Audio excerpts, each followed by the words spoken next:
প্রসার করে, এক আল্লাহর পথে মানুষকে আহ্বান করে, এটাই কাফেরদের কাছে সহ্য হইতো না। কথা বলে ঠিক কিনা? ওরা বলে আমরা 33 কোটি দেবতা মানি, তাতেই কত সমস্যা, আর এক আল্লাহকে মানলে সব সমস্যার সমাধান, এটা কাফের বেঈমানরা বিশ্বাস করতো না। এজন্য নবীজির কাল্লা নেওয়ার ঘোষণা করে শপথ গ্রহণ করে বিশাল একটা বাহিনী নিয়ে মদিনার পথে রওনা করলেন। আল্লাহ রাব্বুল আলামিন এই খবরটা বিশ্ব নবীর কানে পৌঁছায়া দিলেন। ও নবী, মক্কার মহাবীর আমার আপনার মাথা নেওয়ার ঘোষণা করে রওনা করেছে। এই সংবাদ শোনার পর নবী আমার টেনশনে পড়ে গেলেন, কি করা যায়।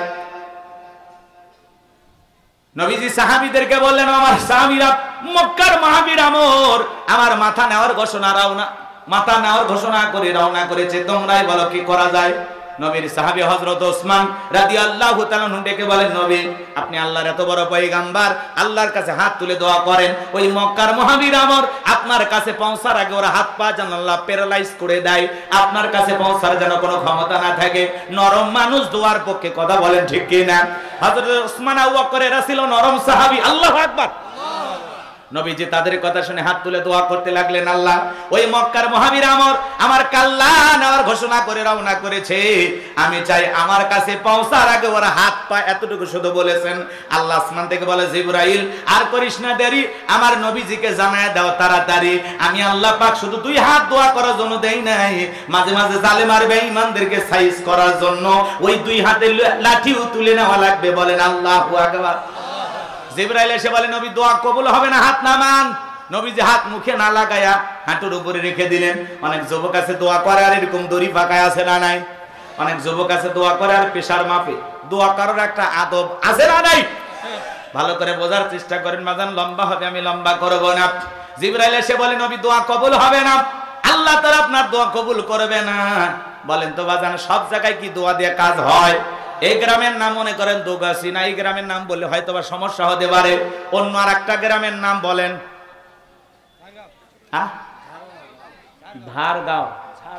ঝাড়গাঁও, মনে করেন ঝাড়গাঁও। প্রতিদিন চুরি হইতেছে, টাকা পয়সা চুরি হয়, গহনাগাটি চুরি হয়, এমনকি সুন্দরী বউটা পর্যন্ত চুরি হয়। চোরের অত্যাচার এলাকায় থাকা যায় না। একজন 10 কেজি জিলাপি বালিয়াডাঙ্গিয়া থেকে নিয়ে আসছে, নিয়ে এসে বলে, হুজুর একটু দোয়া করেন চোরের হাত থেকে যেন আল্লাহ গ্রামবাসীকে হেফাজত করে। হুজুর এশার নামাজ পড়ে হাত তুলে দোয়া করে বলে, আল্লাহ প্রতিদিন গরু ছাগল টাকা পয়সা চুরি হয়, গহনাগাটি চুরি হয়, আল্লাহ চোরের হাত থেকে গ্রামবাসীকে হেফাজত করো। চোর জিলাপি খাওয়ার আশায় হাত তুলে বলে, আমিন আমিন। বলেন তো বাজান, চোর কি বাহির গ্রামের থাকে না? ওই গ্রামেরও 2-1 থাকা লাগে, না হলে কোন বাড়িতে কি আছে এই তথ্যটা দিল কে? ভালো করে বোঝার চেষ্টা করেন না জান। ওই জায়গায় ইমাম সাহেব জিলাপি ভাইয়া দোয়া না করে যদি বলতো, এই ঝাড়গাঁয়ের যুবকেরা, এই গ্রামে ঢোকার 4টা রাস্তা আছে, 4 রাস্তার মোড়ে মোড়ে মাগরিব থেকে ফজর পর্যন্ত বাংলার লাঠি নিয়ে দাঁড়ায় থাকবা, চোরকে দেখা মাত্রই ওই লাঠি দিয়ে এমন পিটাইবা যাতে 6 মাসে মাজা সোজা না করতে পারে। চোর কি হাত তুলে আমিন কইতো নাকি তওবা করে ভালো হয়ে যেত? এজন্য চুরি বন্ধ করতে হলে লাগবে শক্ত আইন। আজ থেকে 1500 বছর আগে আল্লাহ আইন দিয়েছেন, ওয়াসারিকু ওয়াসারিকাতু ফাকতাউ আইদিয়াহুমা জাযাআম বিমা কাসাবা নাকালাম মিনাল্লাহ। সূরা মায়েদার 38 নম্বর আয়াতে আল্লাহ আইন দিয়েছেন, চোর পুরুষ হোক আর নারী হোক, আল্লাহর বিধান, আল্লাহর ফয়সালা, অপরাধ যদি প্রমাণিত হয় চোরের হাত কেটে দাও। এবাজান বাংলার পার্লামেন্ট থেকে যদি ঘোষণা আসতো যে বাংলাদেশে আইন চালু করা হলে চুরি করলে হাত কেটে দেওয়া হবে, একটা চোরের হাত বাইতুল মুকাররমের সামনে নিয়ে এসে কেটে সোশ্যাল মিডিয়ার মাধ্যমে ফলাও করে যদি প্রচার করা হতো যে আজ থেকে চুরি করলেই বাংলাদেশের আইন অনুযায়ী হাত কেটে দেওয়া হবে, আল্লাহর শরীয়তের আইন অনুযায়ী হাত কেটে দেওয়া হবে, একটা চোরের হাত কেটে যদি বিচার করা হতো, বাংলাদেশের সমস্ত চোরেরা তওবা করে আল্লাহর ওলি হয়ে যেত। কথা বলেন ঠিক কিনা? কিন্তু কে শোনে কার কথা? আজও গেল না মনের ব্যথা। এখন উচিত কথা যদি কই পিঠের উপর দিয়ে যাবি মই, এই আনন্দে কিছু লোক কিনে খাবি বগুড়ার স্পেশাল দই। যত দোষ নন্দ ঘোষ, সত্যটা বললে দোষ, করলে অন্যায়ের প্রতিবাদ, নামটা হবে তোমার মৌলবাদ, নামটা হবে তোমার জঙ্গিবাদ। পেন্টাগনে হামলা হলো, দোষী খুঁজে নাহি পেলো, পেন্টাগনে হামলা হলো, দোষী খুঁজে নাহি পেলো, ওসামাকে দিল দোষের অপবাদ, নামটা হবে তোমার মৌলবাদ, নামটা হবে তোমার জঙ্গিবাদ। স্বাধীনতার 54 বছর কেটে গেল, প্রত্যেকবার প্রধানমন্ত্রী হয়েছে মুসলমান, নামাজের ন্যূনতম বিল বাংলার পার্লামেন্টে কোন নেতা পাস করে নাই। কথা বলেন ঠিক কিনা? আল্লাহর আইন দিয়ে চোরের বিচার কেন করবে না? কারণ ওই নেতা জানে এই হাত দিয়ে আমি যে পরিমাণে দুর্নীতি করেছি, প্রথম হাত আগে আমারই কাটা যাবে। ওই যে কথায় আছে সরিষাই ভূত, গ্রাম অঞ্চলের মা বোনেরা বলে না, এজন্য বাগান ওরা আল্লাহর আইন চালু করতে চায় না, কারণ ওরা জানে আল্লাহর আইন চালু করলে দুর্নীতি করা যাবে না, লুটপাট করা যাবে না, দেশের টাকা বিদেশে পাচার করা যাবে না, মদের বোতল পাওয়া যাবে না, হোটেলে নারী পাওয়া যাবে না, সিনেমা হলে নর্তকীর নাচ দেখা যাবে না, নাইট ক্লাবে নারীদের নিয়ে রাত কাটানো যাবে না। এই সময় এই জমিনে আল্লাহর আইন চালু করলে এই কুকর্ম অকর্ম যত নোংরা জায়গা আছে একটা জায়গাও থাকবে না। কথা বলেন ঠিক কিনা?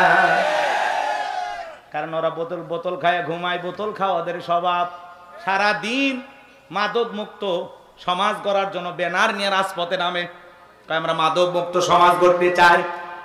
যুবকদের নিয়ে এখানে সেখানে পথে ওয়াজ করে, ভাইয়েরা আমার, সন্তান যারা আছো বাবা, ছেলের মতো মাদক নিবা না।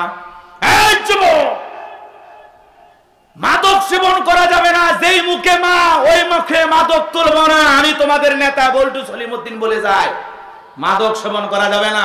আমরা মাদক মুক্ত সমাজ গড়ার অঙ্গীকার করেছি। তোমরা কেউ মদ খাইবা না, রাত 12টার পরে আমি নেতা 3 বোতল খায়া ঘুমাবো, দেখতেও যাইবা না। নেতা আবার ওই নেতা ব্যানার নিয়ে আসে মাদক মুক্ত সমাজ গড়ব। নিজের ভিতরে যদি আমল না থাকে, কথা কয় না কে? এরকম নেতা আছে না নাই? রাগ করতেছেন মনে হয়? এ বাজান ওয়াজ শুনে কি খারাপ লাগতেছে? বহুদিন পরে আপনাদের এলাকা আসছে, একটু মনের মধ্যে অনেক কষ্ট জমা আছে। 16 বছরের কাজ আদায় করা লাগবে, একটু অপেক্ষা করেন। যুবক যারা আসছো নিরাশ হয় না, তোমাদের কথা আমি ভুলে যাই নাই। তোমরা যুবক, আমিও যুবক, তোমাদের মনের অবস্থাটা কি বুঝি।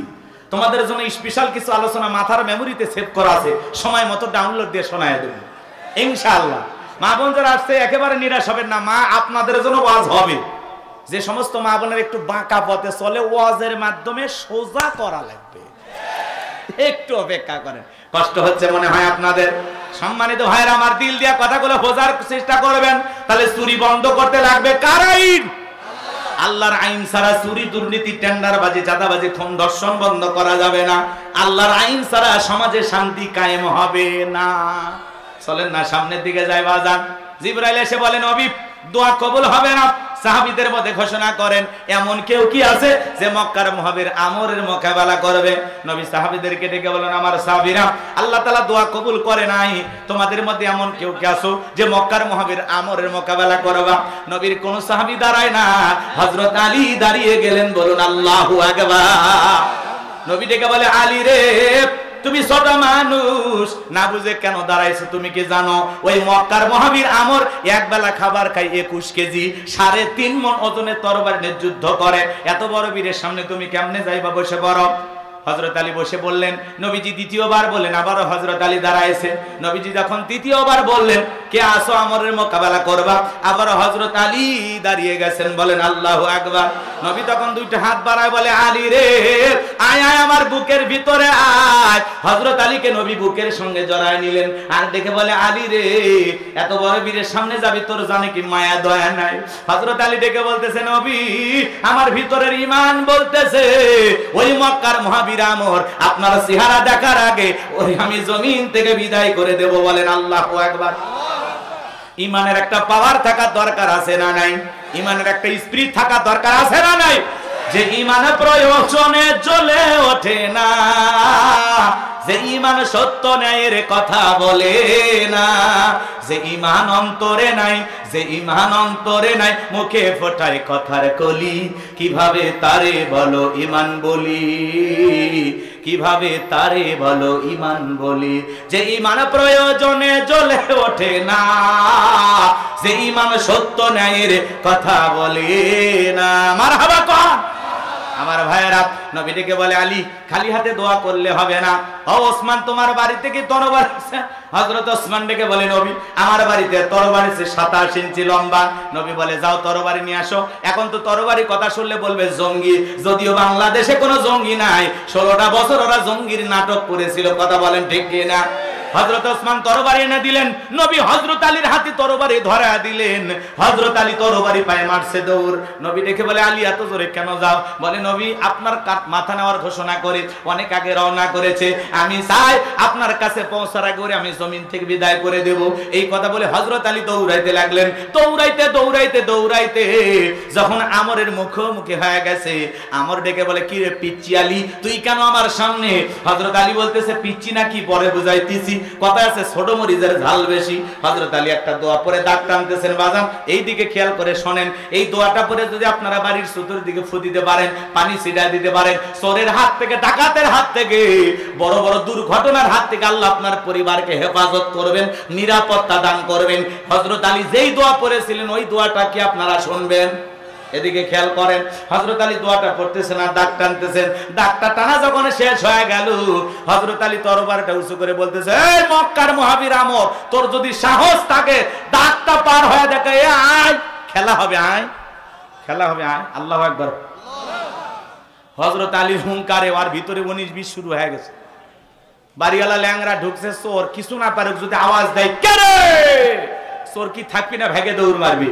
একটা আওয়াজে অনেক কিছু। মুসলমানেরা যদি নারে তাকবীর আল্লাহু আকবার বলে ময়দানে নামতে পারে, জালেম বেঈমান লুঙ্গি পরার টাইম পাবে না, কথা বলেন ঠিক না? একটা আওয়াজে অনেক কিছু। মুসলমানের তাকবীর হলো মূল অস্ত্র, কথা বলেন লিল্লাহি তাকবীর। এটা কারো বাপ দাদার স্লোগান না, এটা কারো দলের স্লোগান না। এই স্লোগান কার পক্ষে? ওয়ারাব্বাকা ফাকাব্বির, তাকবীর হবে রবের নামে। আল্লাহর শ্রেষ্ঠত্ব, রবের শ্রেষ্ঠত্ব ঘোষণা করা লাগবে, কথা বলে ঠিক কিনা? এজন্য অনেকে ট্যাগ লাগাবে, ওদের ট্যাগ শোনার সময় আছে আমাদের? কথা কয় না, কথা কয় না। আচ্ছা আপনারা কি ঘুমাইছেন? ওয়াজ কি করব না দোয়া করব? চলবে চলবে। হযরত আলী আর আমর বাজা বাজা ভাব, পুরো ঘটনা কারা শুনবেন একটু হাত তুলে দেখান তো দেখি। একটা তাকবীর দেন, লিল্লাহি তাকবীর। হাত নামান ভাইরা আমার, আমি যে কথা বলতে চাচ্ছিলাম বাজান, পুরোটা পৃথিবীর ক্ষমতা আল্লাহ কয়জনকে দিয়েছিলেন? আর একটু জোরে বলেন কয়জন? 4 জন মানুষকে আল্লাহ রাব্বুল আলামিন পুরো পৃথিবীর ক্ষমতা দিয়েছিলেন। এর মধ্যে 2 জন ইমানদার, 2 জন কাফের। ইমানদারের মধ্যে একজনের নাম হলো নবী সুলাইমান, আল্লাহর পয়গম্বর। সুলাইমান আলাইহিস সালামকে আল্লাহ রাব্বুল আলামিন तमाम পৃথিবীর বাদশাহী দান করেছিলেন বাজান। আল্লাহর নবী সুলাইমান আলাইহিস সালাম এমন একজন নেতা ছিলেন, এমন একজন বাদশা ছিলেন বাজান, পিপিলিকার ভাষাও পর্যন্ত বুঝতেন, বলুন সুবহানাল্লাহ। আল্লাহ তাআলা একটা তক্তের সিংহাসন দান করেছিলেন। পয়গম্বর যেখানে ইচ্ছা করতেন সিংহাসনটা বাতাসের সাহায্যে আল্লাহ তাআলা সেখানে ওড়ায় নিয়ে যাইতেন, বলুন আল্লাহু আকবার। নবী সুলাইমান আলাইহিস সালামকে সুলাইমান আলাইহিস সালামকে আল্লাহ তাআলা তক্তার একটা কি দিয়েছিলেন? কথা কয় না, রাগ করে না, বাতাসের সাহায্যে চলতো। কিসের সাহায্যে? আরেকটু জোরে বলে। সুলাইমান আলাইহিস সালামকে আল্লাহ তাআলা এমন ক্ষমতা দান করেছিলেন, মানব দানব জিন ইনসান সকলেই তার হুকুম মানতে বাধ্য ছিল, বলেন আল্লাহু আকবার। বাতাসের সাহায্যে যেখানে ইচ্ছা করতেন তার এই সিংহাসনটা আল্লাহর কুদরতি ভাবে সেখানে পৌঁছে যেত। এটা ছিল পয়গম্বরকে দিয়ে আল্লাহর মুজিজা, বলেন আল্লাহু আকবার। এখন জাহাজ গাড়ি হাওয়ায় চলে, ওগো কলেরই বিধান, একদিন বিনা কলে হাওয়ায় চলতো নবী সুলাইমান, মোরা সেই মুসলমান। নবী সুলাইমানের পুরো ইতিহাস ঘটনা যদি বলতে চাই বাজার, দিনের পর দিন চলে যাবে, রাতের পর রাত চলে যাবে, আলোচনা শেষ হবে না। নবী সুলাইমান আলাইহিস সালামের কাহিনী ঘটনা আজকে আমি বলবো না। তাহলে 1 নাম্বার, নবী সুলাইমান আলাইহিস সালামকে আল্লাহ রাব্বুল আলামিন পুরো পৃথিবীর বাদশাহী দান করেছিলেন। আর 2 নাম্বার, বাদশাহ জুলকারনাইনকে আল্লাহ রাব্বুল আলামিন পুরো পৃথিবীর বাদশাহী দান করেছিলেন। সূর্য উদয় হতে সূর্য অস্তগামী পর্যন্ত, পূর্ব থেকে পশ্চিম পর্যন্ত পুরোটা পৃথিবীর বাদশাহী আল্লাহ তাআলা দান করেছিলেন। এমন একটা মজাদার ঘোড়া দান করেছিলেন, ওই ঘোড়ায় চড়ে যখন পৃথিবী ভ্রমণের জন্য চাবুক মারতেন, এক এক চাবুকে হাজার হাজার মাইল রাস্তা পাড়ি দিতেন। বাদশাহ জুলকারনাইনকে আল্লাহ তাআলা 1 নয় 2 নয় 1600 বছর হায়াত দান করেছিলেন। বলুন আল্লাহু আকবার। ইয়াজুজ মাজুজের ঘটনা আপনারা শুনেছিলেন। ইয়াজুজ মাজুজের জন্য যে বিশাল একটা প্রাচীর নির্মাণ করে দিয়েছিলেন যেই বাদশা, সেই বাদশার নাম বাদশা জুলকারনাইন। তার ঐতিহাসিক কিছু সফর ছিল, যে ঘটনা কাহিনীগুলো শুনলে সারা রাত চলে যাবে, আলোচনা করার সুযোগ হবে না বাজান। এত ভালো কাহিনী আছে কিন্তু বলার সুযোগ নাই। তাহলে 1 নাম্বার হলো নবী সুলাইমান আলাইহিস সালামকে আল্লাহ রাব্বুল আলামিন পুরো পৃথিবীর বাদশাহী দান করেছিলেন। বাদশা জুলকারনাইনকে আল্লাহ তাআলা পুরো পৃথিবীর বাদশাহী দান করেছিলেন। 2টা কাফেরকে আল্লাহ রাব্বুল আলামিন পুরো পৃথিবীর বাদশাহী দান করেছিলেন। এর মধ্যে একজন জালেম বাদশা, যার নাম হলো বাদশা বখতেনাসর। এমন এক সময় এই জালেম বাদশা বখতেনাসরকে আল্লাহ তাআলা জমিনে পাঠাইছিলেন বাজান। সেই সময় তার একজন পয়গাম্বার জমিনে ছিল, যেই পয়গাম্বারের নাম হলো দানিয়াল। আল্লাহর নবী দানিয়াল আলাইহিস সালাম তার কওমের মানুষদেরকে সুন্দর করে দাওয়াত দিতে লাগলেন। আল্লাহর পয়গাম্বার যে দাওয়াত দিয়েছিলেন, আমার আল্লাহ রাব্বুল আলামিন বলেন, ইয়া বানি ইসরাঈল আযকুরু নি'মাতিয়াল্লাতী আন'আমতু আলাইকুম ওয়া আন্নী ফাদ্দালতুকুম আলাল আলামিন। আল্লাহ নবী দানিয়াল তাদেরকে ডেকে বলে, শোনো, তোমাদের বাপ দাদা কৃতদাস ছিল, গোলাম ছিল। সেই গোলামের জিন্দেগি থেকে আল্লাহ তাআলা তোমাদেরকে মুক্ত করেছেন, স্বাধীনতা দান করেছেন, সচ্ছলতা দান করেছেন, অভাব মুক্ত করে দিয়েছেন। আল্লাহর নিয়ামতের শুকরিয়া আদায় করো, কৃতজ্ঞতা প্রকাশ করো। এখনো সময় আছে। আর গাছের পূজা করো না, মাছের পূজা করো না, চন্দ্রের পূজা করো না, এক আল্লাহর ইবাদত করো। উম্মতের ডেকে বলে, পয়গম্বর, পুরান দিনের গল্প শোনায় লাভ নাই। বাপ দাদা কি করেছিল আমরা জানতে চাই না।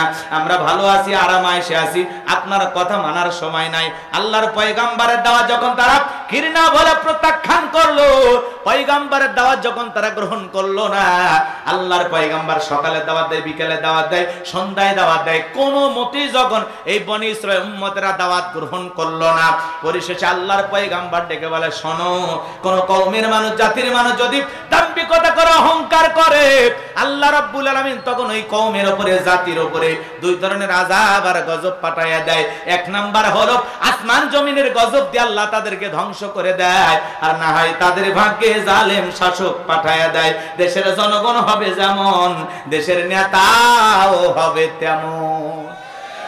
জনগণ 1 নাম্বার, নেতাও 1 নাম্বার। জনগণ 2 নাম্বার, নেতা হবে 6 নাম্বার। জনগণ সিটার হলে নেতা হবে বিশ্ব সিটার। গাছের গোড়া ঠিক, মাথা ঠিক, জনগণ ভালো, নেতাও ভালো। কথা বোঝা যায় নাকি? রাগ করতেছেন? এই যুবকে, পোলাপান, কি হচ্ছে আপনাদের? অস্থির কে? এত অস্থির কে আপনারা? গরম লাগতেছে? কষ্ট হইতেছে নাকি? একটা তাকবীর দেন, লিল্লাহি তাকবীর। গভীর মনোযোগ দিয়ে কথাগুলো শুনবেন বাজান, দিল দিয়ে কথাগুলো বোঝার চেষ্টা করবেন। কওমের মানুষেরা যখন দাওয়াত গ্রহণ করলো না, পয়গম্বর এত বড় কথা বললেন, তাও তাদের ভিতরে বিন্দু পরিমাণ পরিবর্তন আসলো না। আল্লাহ তাআলা তখনই তাদের ভাগ্যে জালেম বাদশা বখতেনাসরকে পাঠায়া দিল। বাদশা বখতেনাসর ক্ষমতার চেয়ারে বসার পরে হাজার হাজার নিরপরাধ মানুষকে জেলখানায় বন্দী করলো। হাজার হাজার মানুষের বাড়ি থেকে ধন সম্পদ লুণ্ঠন করতে লাগলো, লুটে নিতে লাগলো। এই যখন সমাজের অবস্থা, আল্লাহর নবী দানিয়েল আলাইহিস সালাম সহ তার ৭০,০০০ উম্মতকে জেলখানায় বন্দী করেছিল বাদশা বখতেনাসর। আল্লাহর নবী জেলখানায়, জোরে বলেন কোন জায়গায়? আজকে যারা নায়েবে রাসূলের ভূমিকা পালন করবে, মাঝে মাঝে তাদেরকেও জেলখানায় যাওয়া লাগবে। এই জন্য বাজান তাকায় দেখেন, যারা নবিয়ানা কাজ করে, মাঝে মাঝে দেশের আলেমদেরকেও জেলখানায় বন্দী করা হয়। আলেমেরা জেলখানায় গেলে সম্মান কমে না, বাড়ে। চোর, ডাকাত, ধর্ষক, খুনিরা, সন্ত্রাসীরা জেলখানায় গেলে মানুষ ঘৃণা করে, আর আলেমেরা জেলখানায় গেলে মানুষ নফল নামাজ পড়ে দোয়া করে, নফল রোজা রেখে দোয়া করে, আল্লাহ অমুক আলেমের মুক্তি চায়। এই সম্মান দিয়েছেন তিনি কে? জোরে বলেন কে? তাহলে আল্লাহর নবী জেলখানায়, আলেমেরা জেলখানায় গেলে সম্মান কমে। কালকে যদি শোনেন অমুক হুজুর জেলখানায় গেছে, রাগ করবেন আপনারা? মন খারাপ করবেন না বাজান। দিকে তাকায়া দেখেন, এই দেশে যত আলেম জেলখানায় গেছে, তাদের তত বেশি আল্লাহ জনপ্রিয়তা বাড়াইয়া দেশ।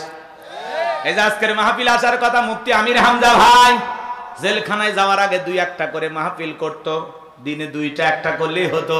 জেলখানা থেকে বের হওয়ার পরে অবস্থা এমন হয়ে গেছে 24 ঘন্টায় যদি ওয়াজ করে মানুষ 24 ঘন্টায় শুনবে।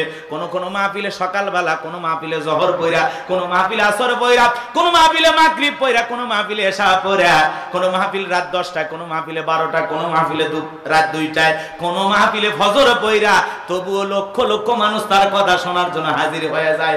বেশি প্রোগ্রাম করতে গিয়ে আজকে ভাই আমার অসুস্থ, কথা কন নাকি আপনারা? তাহলে সম্মান কমছে না বাড়ছে? জোরে বলেন।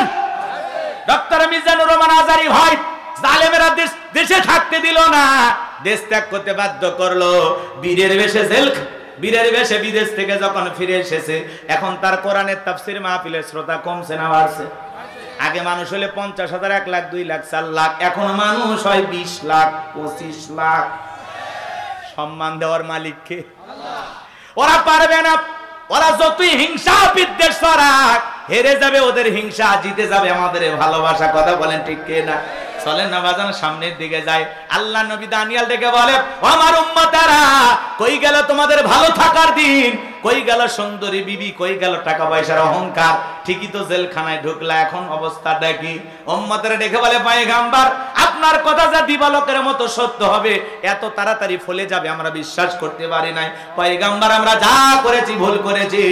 এখন থেকে আর গাছের পূজা করব না, চন্দ্রের পূজা করব না, মাছের পূজা করব না, বাছুরের পূজা করব না। এখন থেকে এক আল্লাহর ইবাদত করব। আপনি যা বলবেন আজ থেকে আমরা তাই শুনতে বাধ্য। চিৎকার মেরে বলুন আল্লাহু আকবার। আল্লাহ নবী দানিয়াল ডেকে বলে, শোনো, সত্যি যদি তোমরা তওবা করে ফিরে আসতে চাও, আল্লাহর গোলামি করতে চাও, তাহলে শুনে নাও, জেনে নাও, রাত 12টার পরে যখন আমি আল্লাহ বলে ডাক দেব, আমার সঙ্গে তোমরা সবাই ঘুম থেকে জাগ্রত হয়ে আল্লাহ বলে ডাক দিবা। একমাত্র আল্লাহই পারে জালেমের জেলখানা থেকে মুক্ত করার ব্যবস্থা করে দিতে। আল্লাহর নবী দানিয়েল আলাইহিস সালাম রাত 12টার পরে যখন আল্লাহ বলে ডাক দিয়েছেন, একটু জোরে সবাই ডাক দেন আল্লাহ, ভালোবেসে ডাক দেন আল্লাহ।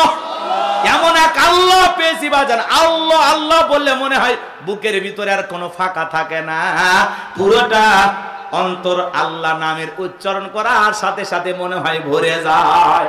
আল্লাহ আল্লাহ বললে দিলটা ভরে যায় না? মনে শান্তি পাওয়া যায় না? আল্লাহ ছাড়া পৃথিবীতে আপনার আমার আপন আর কেউ সবচাইতে আমাদের আপন তিনি কে? সবচাইতে আপন তিনি কে? কষ্ট হচ্ছে মনে হয় আপনাদের আমার ভাইয়েরা। আল্লাহর পয়গাম্বর আল্লাহ বলে ডাক দিয়েছেন, 70,000 উম্মত আল্লাহ বলে ডাক দিয়েছে। আমি একটা ভয়ঙ্কর স্বপ্ন দেখেছি। এই দেশের যত স্বপ্নের তাবির কারক আছে, স্বপ্নের ব্যাখ্যা বলতে পারে, ওদের সবাইকে আমার দরবারে আগামী কালকে নিয়ে আসো। পরের দিন সকালবেলা সমস্ত স্বপ্নের তাবির কারক, স্বপ্নের ব্যাখ্যা যারা বলতে পারে, যারা জ্যোতিষী পণ্ডিত ছিল, তাদেরকে বাদশার দরবারে নিয়ে আসা হলো। জালেম বাদশা বখতে নাসর যখন স্বপ্নের কথা বলতে যাবে, ওই মুহূর্তে আল্লাহ রাব্বুল আলামিন বাদশার মাথায় থাকা সমস্ত স্বপ্নের কথাগুলো নিয়ে যায় আল্লাহর নবী দানিয়েল আলাইহিস সালামের মাথার ভিতরে সেভ করে দিলেন। বলুন আল্লাহু আকবার। আরেকটু জোরে বলেন আল্লাহু আকবার। হে যুবক, একটা মোবাইলে যা আছে শেয়ারের মাধ্যমে আর একটা মোবাইলে পার করা সম্ভব হয় কিনা? এটা যদি তোমার আমার মাথায় থাকে, একটা মানুষের মাথার মেমোরিতে স্বপ্নের কথা আছে, সেইটা নিয়ে যায় আর একটা মানুষের মাথায় ঢোকানোর ক্ষমতা আল্লাহর আছে না নাই? শোনো শোনো, এ যুবকের দিকে শোনো, সামনে গেলে মজা পাইবা। এইবার বাদশা বখতে নাসর যখন স্বপ্নের কথা বলতে যাবে, বলে গতকাল রাত্রে কি যেন স্বপ্ন দেখলাম, আর বলতে পারে না। স্বপ্নের কথা ভুলিয়ে দিলেন তিনি কে? মুহূর্তের মধ্যে বাদশা ডায়লগ পরিবর্তন করলেন, ডেকে বলে, শোনো, গতকাল রাত্রিতে কি স্বপ্ন দেখেছি, স্বপ্নের কথাও তোমাদেরকে বলতে হবে, স্বপ্নের ব্যাখ্যাও তোমাদেরকে দিতে হবে। জনগণ ডেকে বলে, বাদশা এই তো পাগলামি কথা, স্বপ্ন দেখেছেন আপনি, আমরা কিভাবে বলবো? বাদশা কি স্বপ্ন দেখেছে দেশের জনগণ কি জানে? আরে ভাই, বাদশার কথা বাদই দিলাম, আপনারা স্বামী স্ত্রী এক খাটে ঘুমান নাকি আলাদা? অনেকে বলতে পারেন হুজুর গরিব হতে পারি, রিক্সা ভ্যান চালায়, মাঠে ময়দানে কাজ করি, কিন্তু রাতের বেলায় বউকে কোলে নিয়ে ঘুমায়। গরিবের ঘরে শান্তি আছে না নাই? আর ধনী মানুষ কোটি টাকার মালিক, বউ আলাদা রুমে, স্বামী আলাদা রুমে, একজন আর একজনের কাছেও যায় না, দাও কুড়ালের মতো সম্পর্ক আছে না নাই? 4টা ট্যাবলেট ঘুমের খায়, তারপরে রাতের ঘুম হয় না। কোটি টাকার লক্ষ টাকার দামের খাট আছে, আসবাবপত্র আছে, দামি বিল্ডিং আছে, দামি বিছানার চাদর আছে, কিন্তু শান্তির ঘুম নাই। আরে গরিব এমনও আছে বাজান, মাথার তলে বালিশ না থাকলেও হাতটা মাথার তলে দিয়েও গরিব ঘুমায়। জমিতে সার ছিটাইতে গেছে, বট গাছের নিচে একটু ছায়া পাইছে, যায় দেখেন চাচা সারের গাবলা নিয়ে ঘুমাইতেছে। কি নিয়ামত আল্লাহ দিছে গরিবকে, দুইটা স্পেশাল নিয়ামত, একটা ঘুম আর একটা খাওয়া রুচি। কত গরিব দুঃখী মানুষ রেল স্টেশনে পড়ে আছে বাজান, মাথার তলে ইট দিয়েও ঘুমায়। কাছে যা দেখবেন বাপরে বাপ এমন ঘুমাচ্ছে, নাক ডাকার সাইজ দেখে মনে হয় ট্রাকের ইঞ্জিন ফেল আছে না নাই। কষ্ট হচ্ছে আপনাদের?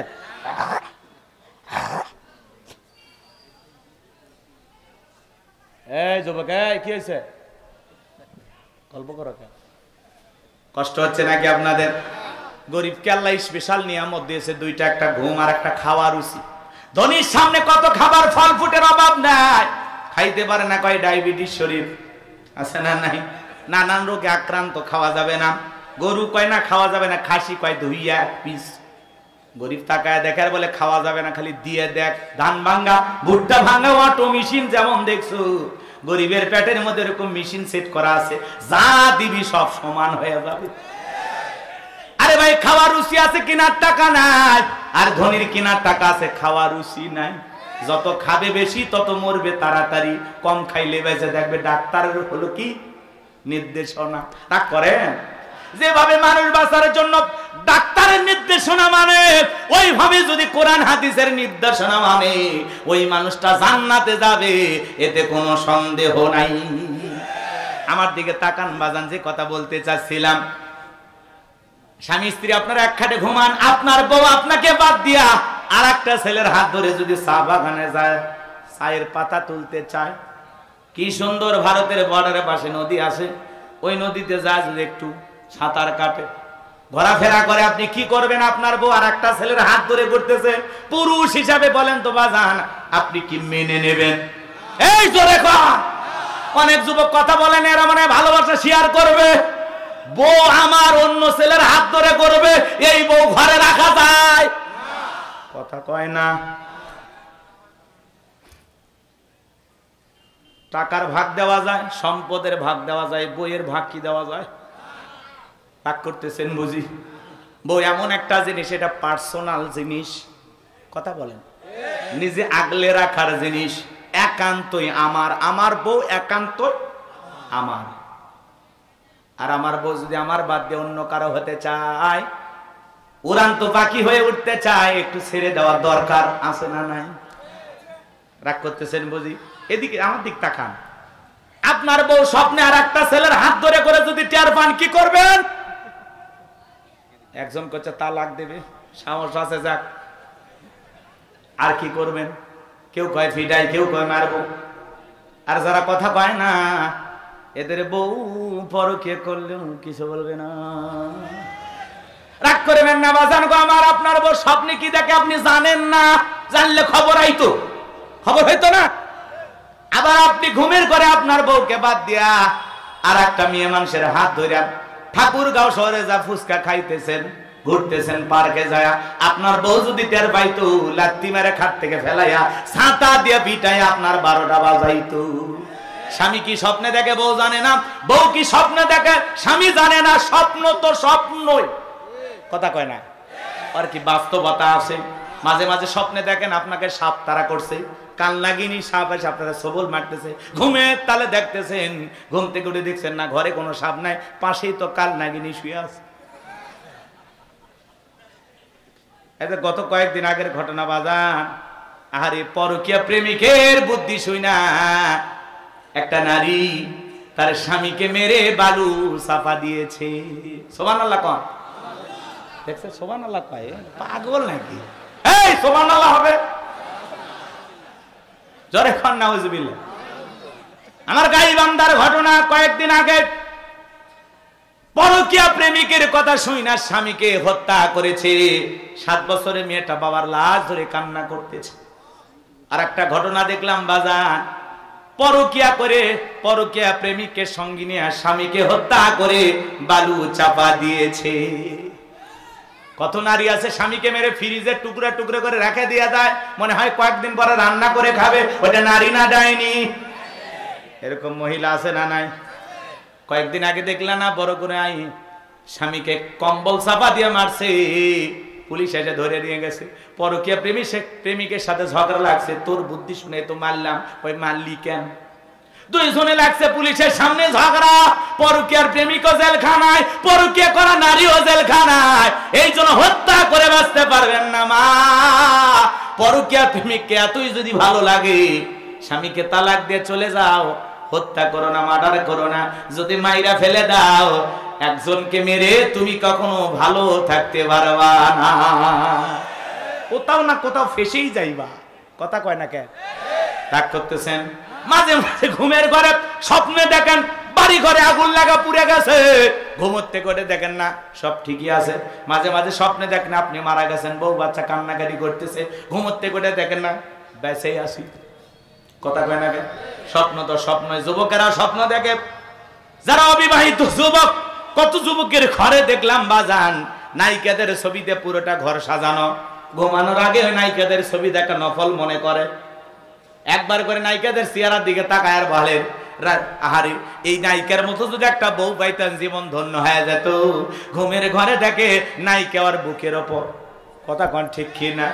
এ যুব সমাজ এই তরুণ তরুণীদেরকে নষ্ট করেছে বর্তমান সমাজের যেই জিনিসটা, তার নাম হলো মোবাইল। কথা বলেন না কেন? আমাদের ঘরে ঘরে মোবাইল ফোন এসেছে, হাতে হাতে মিনি সিনেমা হল ঢুকে গেছে বাজার। আজকের সমাজের সবচাইতে মানুষের সময় নষ্ট করতেছে যেই জিনিস, সেই জিনিসের নাম হলো মোবাইল। এই মোবাইলের কারণে আজকে মানুষ বেশি গুনাহে লিপ্ত হয়ে যাচ্ছে। মোবাইলের ওজন কম, কিন্তু মোবাইলের মাধ্যমে পাপের ওজনটা অনেক বেশি। একা একা ঘরের ভিতরে জানালা দরজা লাগাইয়া মোবাইল উল্টা পাল্টা ভিডিও দেখেন, আছে না নাই? এরকম যুবক আছে না নাই? দেশে মোবাইল আইছে, চিঠি বন্ধ হইয়াছে, দিওয়ানা বানাইছে, পোলা মাইয়ার মনের কথা ভাসে বাতাসে। ও দেখো পোলা পানের মন বাদা ফেসবুকে এখন, মোবাইলে চ্যাটিং কইরা কাটায় সারাক্ষণ। এই মোবাইল পাইয়া দেখো মদনের মাইয়া, এই মোবাইল পাইয়া দেখো রমজানের মাইয়া, কি কাণ্ড ঘটাইছে, স্বামী সংসার আইকা নাকি পালাইয়া গেছে। কি হয়েছে ভাই? বৃষ্টি আসতেছে, হাই যে বৃষ্টি দেখে ভয় করতেছে। এটা পুরুষ নাকি এরা? আচ্ছা বৃষ্টির ভয় আছে?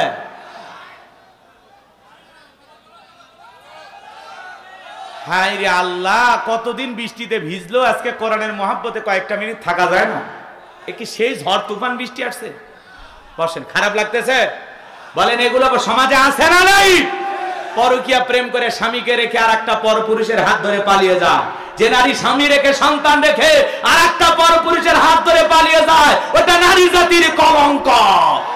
ও মা, ও বোন, কেমনে পারো স্বামী রেখে সন্তান রেখে আর একটা পরপুরুষের হাত ধরে পালিয়ে যেতে? এরকম নারী আছে না নাই? এই পরকীয়ার অভিশাপে হাজারো পরিবার নিঃস্ব হয়ে যাচ্ছে। পরকীয়ার জেরে ছোট্ট ছোট্ট নিষ্পাপ সন্তানকে পর্যন্ত জবাই করে, এরকম লোক আছে না নাই? আহা, এই পরকীয়া প্রেম করোনা ভাইরাসের চাইতে বড় ভাইরাস। কথা বলেন, কথা বলেন। সব দোষ কি নারীদের, পুরুষের দোষ না? এই জন্য নারী পুরুষের এই পরকীয়া প্রেম থামানো দরকার আছে না না? বিবাহের আগে সমস্ত ধরনের অবৈধ সম্পর্ক জায়েজ না হারাম। আল্লাহ জাতিকে হেদায়েত দান করেন। বিয়ের আগে কোনো অবৈধ প্রেম ভালোবাসা করা যাবে? পরকীয়া প্রেম করা যাবে? হারাম, হারাম, হারাম। মনে থাকবে তো ইনশাআল্লাহ? এই সমাজ এগুলো আসে না না? আর একটা অস্ত্র কি জানেন? টিকটক। কথা কানে টিকটক ভিডিও বানায় মহিলা মানুষ, নুডলস রান্না করতেছে, কয় হ্যালো বন্ধুরা দেখেন কিভাবে নুডলস রান্না করতে হয়। প্রথমে সয়াবিনের তেল, এরপরে তেজপাতা, তারপরে আমার গালতে একটা থাপ্পড়। ওদেশে টিকটক আসিয়া সব গেল ভাসিয়া, সিদ্দিক সোরা নায়ক হইছে আইডি খুলিয়া, হিরো আলম নায়ক হইছে আইডি খুলিয়া। এই মোবাইলে হাই কি জাদু আছে ভাই, পোলা পান বুঝাছে, পড়ালেখা তুইলা রাখছে সপ্তম আকাশে। এখন আর পড়াশোনা ভালো লাগে না, এরকম যুবক আছে না নাই? এ যুবকের দল, গভীর মনোযোগ দিয়ে কথাগুলো শুনে যাও। লম্বা আমি করতে চাই না বাজান গো আমার। এইবার বাদশার কথা শোনার পরে তারা ডেকে বলে, বাদশা স্বপ্নে আপনি কি দেখেছেন আমাদের পক্ষে বলা সম্ভব নয়, স্বপ্নের ব্যাখ্যা বলা সম্ভব নয়। বাদশা বক্তে নাসরে ডেকে বলেন, কেন তোমরা নাকি গায়েব জানো? বলেন তো বাজান, আল্লাহ ছাড়া দুনিয়ার কেউ কি গায়েব জানে? গায়েবের ইলম আছে কার কাছে? আর একটু জোরে কম, আর একটু জোরে। এদেশে কিছু ভণ্ড পীর আছে, তালা বাবা, সালা বাবা, লাউ বাবা, কদু বাবা, টমেটো বাবা আছে। এরা হঠাৎ করে বলে আমি গায়েব জানি।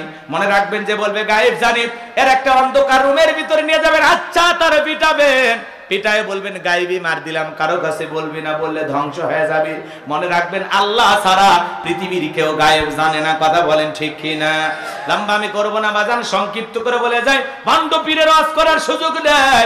আমি যে কথা বলতে চাচ্ছিলাম, বাদশা তাদের 7 দিনের আলটিমেটাম দিয়ে বলো, শোনো 7 দিনের সময় বেঁধে দিলাম। এই 7 দিনের মধ্যে আমি স্বপ্নে কি দেখেছি, স্বপ্নের কথাও বলতে হবে, স্বপ্নের ব্যাখ্যাও বলতে হবে, না হলে তোমাদের সবাইকে আমি ফাঁসিতে চড়াবো।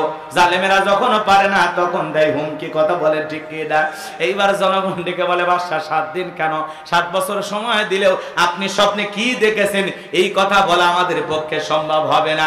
এইবার জেলার জেলখানা দিয়ে ঘটতেছে। আল্লাহ নবী দানিয়াল ডেকে বলে, জেলার দেই কেমন হয়, টেনশনে আছেন, ব্যাপারটা কি?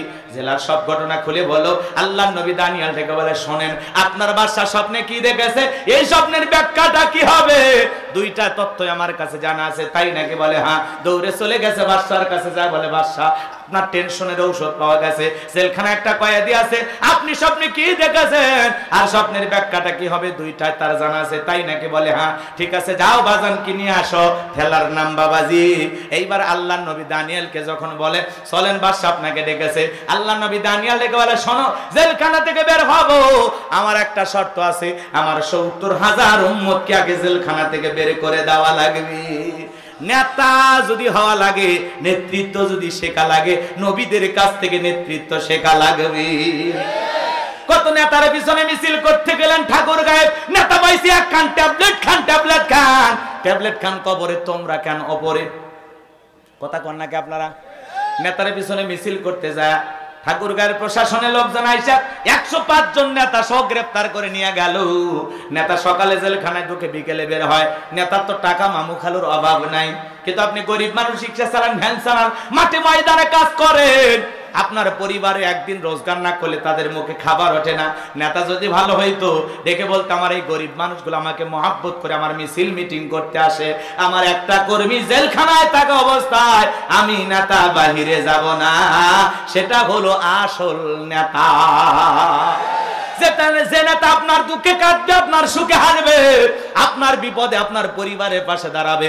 আপনার 6 মাস জেলখানায় যদি আপনি থাকেন, আপনার বিবির মুখে খাবার তুলে দেবে, আপনার পরিবারের জন্য বাজারে ব্যবস্থা করবে, আপনাদের সন্তানের মুখে খাবার তুলে দেবে, তাদের স্কুলের খরচ দেবে, এমন দল করার দরকার আছে না নাই? কিন্তু যাত্রার পিছনে স্লোগান দিয়া পরিবারকে বিপদে ফেলা যাবে না। কোন নেতার ছেলে সামনে মিছিলে আসে না। এই দেশের কত নেতা, তাদের ছেলে সব বিদেশে। কথা কয় না কেন? আর সারা জীবন মার খাই, জীবন দেয় আমরা গরিবেরা। ক্ষমতার আসল স্বাদ মজা ওরা পায়। ওদের কোন নেতার ছেলে জীবন দেয়? মার খা, জেলে যা। আপনার আমার ভাগ্যে জেল চলুন। কথা কয় না কেন? রাগ করেন না বাজা, কথা খালি বোঝা লাগবে। এই জন্য যাত্রার পিছনে স্লোগান দিয়া পরিবারকে বিপদে ফেলা যাবে না। যেই জায়গায় স্লোগান দেবেন বুঝে স্লোগান দেবেন। নেতা যদি আপনার বিপদে পাশে দাঁড়ায়, আপনিও নেতার বিপদে পাশে দাঁড়াবেন। কথা বলেন, রাগ করেন? হ্যাঁ, কত নেতা আছে আপনার খালি সামনে আগায় দেবে, পেছনে তাকায় দেখবেন নেতা নাই। কথা কন। এ বাজান শুনে যান, আমি গুনাহগার যে কথা বলতে চাচ্ছিলাম, জেলার যায় বলে বাদশা যে আপনার স্বপ্নের কথা, স্বপ্নের ব্যাখ্যা জানা, তার একটা শর্ত আছে, তার ৭০,০০০ লোককে গ্রেফতার করা হয়েছে, তাদেরকে ছেড়ে না দেওয়া পর্যন্ত সে বের হবে না। বাদশা বক্তে নাসর ডেকে বলে, ওই বাজান যদি বলে এই জেলখানা কেন, তামাম পৃথিবীর জেলখানার আসামি ছেড়ে দিতে রাজি। বাজান যা বলে তুমি তাই শোনো। আল্লাহু আকবার বলেন। এইবার আল্লাহর পয়গাম্বরের ৭০,০০০ উম্মতকে জেলখানা থেকে ছেড়ে দেওয়া হলো। সবার শেষে আল্লাহর পয়গাম্বর জেলখানা থেকে বের হলেন। এইবার বাদশার দরবারে প্রবেশ করবেন। ওই দরবারে প্রবেশের নিয়ম হলো যত মানুষ প্রবেশ করে মাথা নত করে প্রবেশ করে। আল্লাহর পয়গাম্বর কি কোনো জালেমের কাছে মাথা নত করতে পারে? ইয়্যাকা না'বুদু ওয়া ইয়্যাকা নাস্তাঈন, আমরা তোমার ইবাদত করি, তোমার গোলামি করি, সাহায্য তোমার কাছে চাই। এই মাথা আল্লাহ রাব্বুল আলামিনের কুদরতি কদমে ছাড়া পুরো পৃথিবীর কোন জালেম নেতার কাছে নত করা যাবে না। এই মাথা মাজারে নত হবে না। এদিক খেয়াল করেন, মাজারে নত হবে না, নেতার পায়ে নত হবে না, কোন পীরের কাছে মাথা নত করা যাবে না। মাথা নত হবে মসজিদে গিয়ে। কার জন্য নত হবে? কার খুশির জন্য? ভালো করে বোঝা যান। এইবার পয়গাম্বর দেহটাকে আড়োসাড়ো করে কৌশল করে মাথাটাকে উঁচু করে সুন্দর করে বাদশার দরবারে প্রবেশ করলেন। এমন দৃশ্য দেখার পরে বাদশা বক্তে নাসর ডেকে বলে, বাজান যত মানুষ আমার দরবারে প্রবেশ করে মাথা নত করে, তুমি কেন মাথা নত করলা না? আল্লাহর পয়গাম্বর ডেকে বলে যে আপনার স্বপ্নের কথা আমার মাথার মেমোরিতে সেভ করে দিয়েছে। তার কথা হলো তাকে সারা দুনিয়ার কাউকে আর মাথা নত করে সিজদা দেওয়া যাবে না। আমি যদি মাথা নত করতাম, সে যদি আপনার মতোই স্বপ্নের কথা ভুলিয়ে দিত, আপনি আমাকেও মারতেন, টেনশনে আপনিও মারা যেতেন। বাদশা বক্তে নাসর ডেকে বলে, বাজান আসলেই তোমার মাথায় বুদ্ধি আছে। নবীদের মাথায় বুদ্ধি থাকবে না, থাকবে কি জাহেলদের মাথায়? আল্লাহর নবী দানিয়েল সালামের জন্য বাদশা বক্তে নাসর নিজে চেয়ার থেকে উঠলেন, আল্লাহর নবী দানিয়েল সালামকে চেয়ারে বসায়া দিলেন। বলেন তো বাজান, জেলখানা থেকে বের করে বাদশাগিরি চেয়ারে বসার সুযোগ করে দেন তিনি কে? আরেকটু জোরে বলেন কে? এইবার বাদশা বক্তে নাসর চেয়ারে যখন পয়গাম্বর বসে গেছে, বাদশা বক্তে নাসর ডেকে বলে, বাজান তাড়াতাড়ি করে বলে দাও আমি স্বপ্নে কি দেখেছি আর স্বপ্নের ব্যাখ্যাটা কি হবে। আল্লাহর পয়গাম্বর বলতে চায়, আপনারা কি শুনবেন ভাই? কারা কারা শুনবেন? দুই হাত তুলে আল্লাহকে দেখান। লিল্লাহি তাকবীর, লিল্লাহি তাকবীর। আমার আল্লাহ রাব্বুল আলামিন বলেন, তাবারাকাল্লাযী বিয়াদিহিল মুলকু ওয়া হুয়া আলা কুল্লি শাইইন কাদির। মহামান্বিত সেই সত্তা যার হাতে সর্বময় কর্তৃত্ব, রাজত্ব পাওয়ার ক্ষমতা। তিনি হলেন সব বিষয়ের উপরে ক্ষমতাবান, তিনি হলেন সর্বশক্তিমান। বলেন আল্লাহু আকবার। তাহলে সকল ক্ষমতার মালিক কে? আরেকটু জিল্লা বলেন কে? এ বাজান গো আমার, ক্ষমতে নেওয়াজ করলে আর 2-3 ঘন্টা ওয়াজ করা যায়, কি তোমার সময় নাই। আর একটা আয়াত তিলাওয়াত করেছি, সে আয়াতের হক আদায় করার দরকার আছে না নাই? আল্লাহ রাব্বুল আলামিন দ্বিতীয় আয়াতে কি বলেছে? 10টা মিনিট আপনাদের কাছে চেয়ে নেই। জীবন পরিবর্তনের জন্য এই 10 মিনিটই যথেষ্ট। আল্লাহ রাব্বুল আলামিন বলেন, আল্লাযী খলাকাল মাউতা ওয়াল হায়াতা লিয়াবলুয়াকুম আইয়ুকুম আহসানু আমালা ওয়া হুয়াল আজিজুল গফুর। আল্লাহ রাব্বুল আলামিন বলেন, আল্লাযী খলাকাল মাউতা ওয়াল হায়াতা, যিনি সৃষ্টি করেছেন মৃত্যু আর জীবন, লিয়াবলুয়াকুম আইয়ুকুম আহসানু আমালা, আমি আল্লাহ পরীক্ষা করে দেখব আমলের দিক দিয়ে কার আমল কত বেশি উত্তম, কার আমল কত বেশি সুন্দর। যার আমল ভালো তার আখিরাত ভালো, যার আমল খারাপ তার আখিরাত হয়ে যাবে বরবাদ।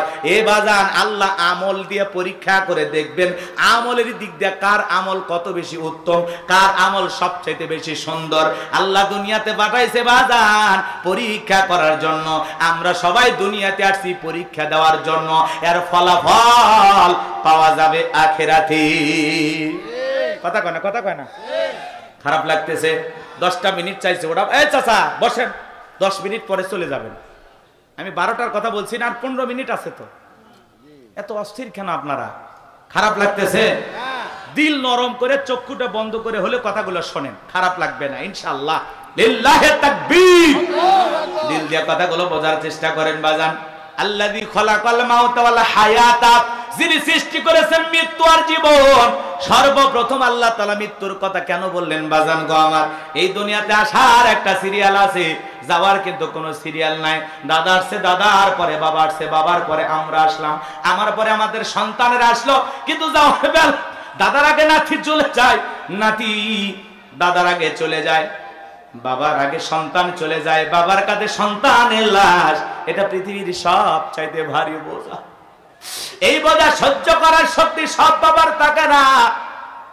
এ বাজার আল্লাহ রাব্বুল আলামিন এই দুনিয়ার জমিনে আপনাকে আমাকে পাঠাইয়া জানায়া দিলেন, আল্লাযী খলাকাল মাউতা ওয়াল হায়াতা, যিনি সৃষ্টি করেছেন মৃত্যু আর জীবন। এই পৃথিবীর জমিনে যত বড় নেতা থাক, মৃতকে জীবিত করার ক্ষমতা কারো কি আছে? এই ক্ষমতার মালিক কে? ভালো করে বুঝবেন বাজার, দিল দিয়ে কথা বলে বুঝবেন। এই পৃথিবীর জমিনে আসার সিরিয়াল আছে, যাওয়ার কিন্তু কোনো সিরিয়াল নাই। একটা সন্তান দুনিয়াতে আসবে ৯-১০ মাস আগে খবর পাওয়া যায়, কিন্তু একটা মানুষের মৃত্যু হবে ৯ সেকেন্ড আগেও জানা যায় না কার কখন কোথায় কিভাবে মৃত্যু হবে।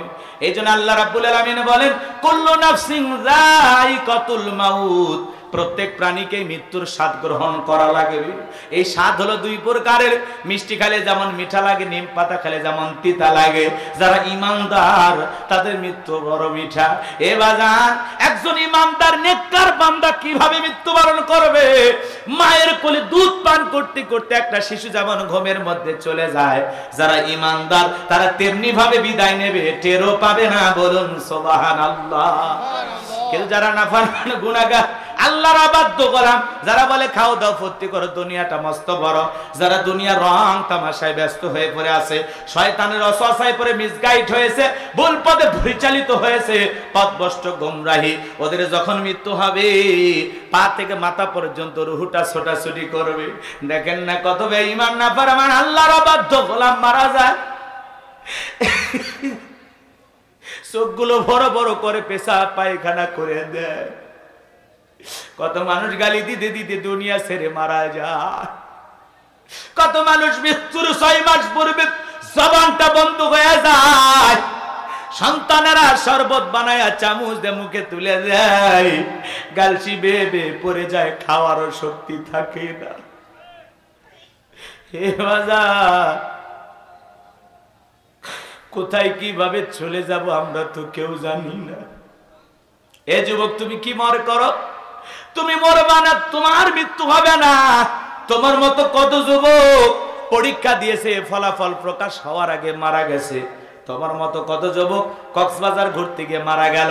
তোমার মতো কত যুবক মোটরসাইকেল নিয়ে সেলফি তুলে ফেসবুকে পোস্ট করলো, দোস্তর আরে বাবার মোটরসাইকেলটা চুরি করে চালাইতে গেলাম, সন্ধ্যাবেলায় ট্রাকের তলে ঢুকে লাশ হয়ে বাড়িতে ফিরে আসলো।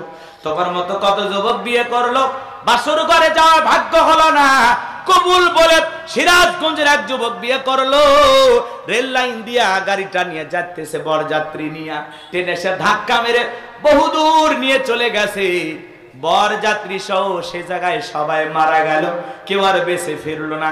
কবুল বলার সুযোগ আল্লাহ দিয়েছে, বিবির সাথে বাসর ঘরে আনন্দ করার সুযোগ আল্লাহ দেয় নাই। ঝিনাইদহের এক যুবক বাসর ঘরে বইয়ের ফুল কেনার জন্য গেছে, পার হইতেছে, ট্রাক এসে ধাক্কা মেরে পিষ্ট করে ট্রাকের চাকার তলে পড়ে যুবকটা মারা গেল। এ যুবক, তোমার মতো যুবক বউ ভাতের অনুষ্ঠানে মোটরসাইকেল নিয়ে বাজার করতে গেছে, ফেরার ভাগ্য হয় নাই, যুবকটা মারা গেছে। এ যুবক, কার কখন মৃত্যু হবে, কোথায় মৃত্যু হবে, কি হবে আমরা জানি না। এই জন্য আল্লাহ রাব্বুল আলামিন বলেন, আইনামা তাকুনু ইদরিকুমুল মাউতু ওয়ালাউ কুনতুম ফি বুরুজিম মুশাইয়াদা। সূরা নিসার ৭৮ নম্বর আয়াত। আল্লাহ তাআলা জানিয়ে দিলেন, যেখানে থাকো, যে অবস্থায় থাকো, মৃত্যু তোমাদেরকে ধরবেই। মৃত্যু থেকে পালানোর কোনো রাস্তা খোলা নাই। মৃত্যু আপনাকে আমাকে পাকড়াও করবে।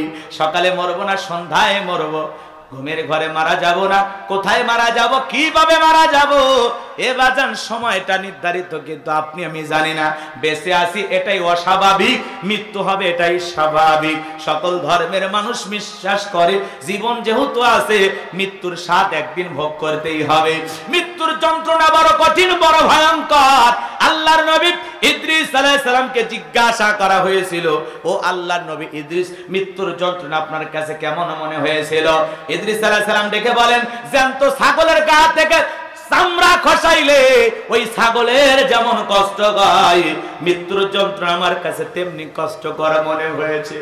এ বাজার, মৃত্যুর যন্ত্রণা বড় কঠিন, বড় ভয়ঙ্কর।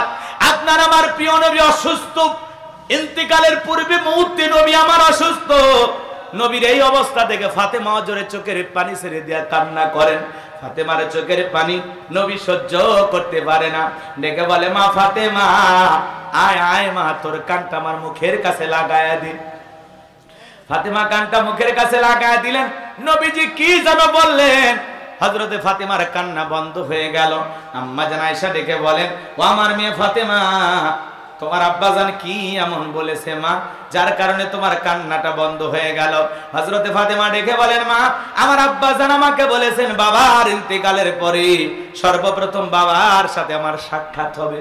বুঝে নিয়েছি মা, বাবার পরে আর বেশি দিন আমাকে দুনিয়াতে বেঁচে থাকা লাগবে না। ও ঠাকুর গায়ের মা বোনেরা শুনে যান মা, হযরতে ফাতেমা কেমন নারী ছিল মা। নবীজি একদিন বাড়ির ভিতরে ছিলেন, ফাতেমা বাড়ির থেকে বাবার বাড়িতে আসলেন, দরজায় ডাক দেয়, আব্বা দরজা খুলে দেন। বিশ্ব নবী দরজা খুলে দিলেন। ফাতেমা তাকায় দেখেন নবীজি এত কান্না করেছেন, কাঁদতে কাঁদতে নবীজির দাড়ি মোবারক পর্যন্ত ভিজে গেছেন। ডেকে বলে, আব্বাজান কি হয়েছে আপনার, কেন এত কান্না করেছেন? নবী ডেকে বলে, ও মা ফাতেমা, কেমনে তোরে বোঝাবো মা কেন কান্না করতেছি? ফাতেমা ডেকে বলে, আব্বা, আমার মা খাদিজার কথা মনে পড়ে কান্না করেন, নাকি চাচা আবু তালেবের কথা ভেবে কান্না করেন? নবী ডেকে বলে, মা, না না না, তোর মা খাদিজার কথা ভেবে কান্না করি না, চাচা আবু তালেবের কথা ভেবে কান্না করি না। ও মা, আমি কেন কান্না করি জানো? আমাকে যখন জিবরাইল মেরাজ করতে নিয়ে গেল মা, আমাকে যখন জান্নাত ভ্রমণ করে দেখালো, জান্নাতটা দেখার পরে দিল থেকে খুশি হইলাম। জান্নাতটা দেখার পরে দিল থেকে আল্লাহর কাছে দোয়া করলাম, আল্লাহ এত নিয়ামত দিয়ে জান্নাত সাজাইছে মা, দেখা হইলাম খুশি, দোয়া করলাম বেশি বেশি, আল্লাহ যেন আমার গুনাহগার উম্মতকে বানায়া দেয় জান্নাতবাসী। জোরে বলেন আমিন, আর একটু জোরে বলেন আমিন। ও মা, এরপরে যখন জিবরাইল বলে, নবী চলেন আপনাকে একটু জাহান্নামটা ঘুরে দেখায়। এইবার যখন আমাকে জাহান্নামের ভিতরে প্রবেশ করানো হলো মা, আমি তাকায় দেখি, ও মা, জাহান্নামের ভিতরে এক শ্রেণীর নারীদের চুলের মুঠিগুলো আসমানের দিকে তুলে ধরা হয়েছে, উল্টো করে নারীদের ঝুলে রাখা হয়েছে, পা থেকে মাথা পর্যন্ত জাহান্নামের আগুন দাউ দাউ করে জ্বলতেছে মা। গরম পানি যেরকম থকবক থকবক করে জাহান্নামের আগুনের তাদের দেহটা এরকম জ্বলতেছে মা। আমি একবার তাকায় আর তাকাইতে পারলাম না, ওই নারীদের চিৎকারে মনে আসমান জমিন ভেঙে পড়বে মা। আমি জিবরাইলকে বললাম, জিবরাইল, এই নারীদের কি এমন অপরাধ, কেন তাদেরকে জাহান্নামের আগুনে এইভাবে শাস্তি দেওয়া হচ্ছে? জিবরাইল ডেকে বলে, নবী, এই সমস্ত নারী তো তারা যারা দুনিয়ায় মাথায় কাপড় দিত না, বেপরদায় চলাফেরা করত, স্বামীর হুকুম মানত না, বুকে আগলায় রাখ। হাসান হোসাইন কাকে মা বলে ডাকবি? ফাতিমা ডেকে বলে, স্বামী বিদায় নেওয়ার পরে আমার একটা অনুরোধ, বেশি মানুষকে জানাজায় ডাকবেন না। ও স্বামী, আমি মৃত্যুর পরে বেশি মানুষকে ডাকবেন না, কারণ নবীর মেয়ে দেখার জন্য সবাই ছুটে আসবে। জানাজা করার জন্য লাশটা সামনে রাখলে মানুষ বুঝতে পারবে আমি কতটুকু মোটা ছিলাম, খাটো ছিলাম না লম্বা ছিলাম। আমার পর্দার সমস্যা হবে না, আমার পর্দার সমস্যা হবে গো স্বামী। এই জন্য আমি মরার পরে বেশি মানুষকে ডাকবেন না। ও ঠাকুর গায়ের মা বোনেরা শুনে যান মা, ফাতিমা মৃত্যুর পূর্বে পর্দার কথা চিন্তা করলেন মা। আপনি কেন নিজের সৌন্দর্য মানুষকে দেখাইতেছেন মা? পর্দা করা হলো আপনাদের জন্য ফরজ মা। নামাজ আদায় করা যেমন ফরজ, রোজা রাখা যেমন ফরজ, পর্দাটা করতে হবে মা। আপনাদের সবচাইতে গুরুত্বপূর্ণ আমল হলো পর্দা করা, নিজের সতীত্বের হেফাজত করা। আল্লাহ বলেন, অকরনা ফি বুয়ুতিকুন্না ওয়ালা তাবাররাজনা তাবাররুজাল জাহিলিয়াতিল উলা। নারীরা তোমরা ঘরের ভিতর অবস্থান করো, খবরদার জাহিলিয়াতি যুগের মেয়েদের মতো নোংরা অশ্লীল পোশাক পরে নিজের দেহকে প্রদর্শন করো না। যে মা বোনেরা ঢিলা ঢালা বোরকা পরে হাত মোজা পা মোজা লাগায়া রাস্তাতে হেঁটে যায়, মনের অজান্তে শ্রদ্ধা সম্মানে মাথাটা নত হয়ে আসে। আর যে নারীরা বিউটি পার্লারে সাজ দিয়া চোখে দেয় মাস্কারা, যুবকের কাম সারা ঠোঁটটা লিপস্টিক দিয়া লাল করে, এ সমস্ত মা বোনেরা যারা আছে রাস্তাতে হেঁটে গেলে যুবকেরা বলে জিনিস গেল, কথা বলে ঠিক কি না?